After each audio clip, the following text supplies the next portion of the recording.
Le Maroc s'apprête à accueillir la 35e Coupe d'Afrique des Nations du 21 décembre 2025 au 18 janvier 2026. Une édition très attendue avec 24 sélections prêtes à se disputer la couronne continentale. Mais à quelques semaines du coup d'envoi, une décision de la Confédération africaine de football suscite déjà de vives réactions. Seulement 60% des 52 matchs seront diffusés gratuitement sur les chaînes publiques d'Afrique subsaharienne. Selon le communiqué publié le 7 novembre, l'accord conclu avec Supersport, le principal diffuseur payant du continent, limite drastiquement l'accès libre à la compétition. Les autres rencontres seront réservées aux abonnés des bouquets payants, une orientation que la CAF justifie par la nécessité d'optimiser ses revenus commerciaux.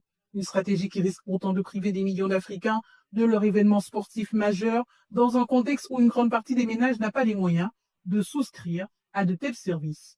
Pour comprendre cette restriction, il faut rappeler que la CAF a confié la gestion des droits audiovisuels de la CAN 2025 à ING pour plus de 85 pays hors Afrique subsaharienne. Sur le continent, c'est Supersport, filiale de MultiChoice, qui détient les droits en anglais et en langue locale. Les chaînes publiques ne bénéficieront donc que d'une sélection partielle des matchs, tandis que les rencontres les plus attendues, quarts, demi-finales et finales, pourraient basculer vers les plateformes payantes, nécessitant un abonnement à DSTV ou Canal+.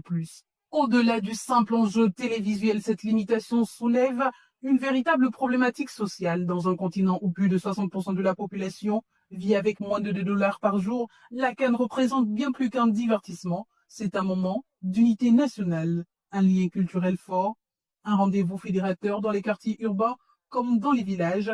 Restreindre son accès revient à accentuer la fracture numérique et culturelle entre ceux qui peuvent payer et ceux qui n'ont pour seul écran que celui des chaînes gratuites. Des voix s'élèvent déjà au Sénégal, en Côte d'Ivoire ou encore au Cameroun pour demander à la CAF un rétro-pédalage. Reste à savoir si l'instance entendra l'appel des supporters qui, sans accès au match, risquent d'être les grands perdants de cette édition 2025.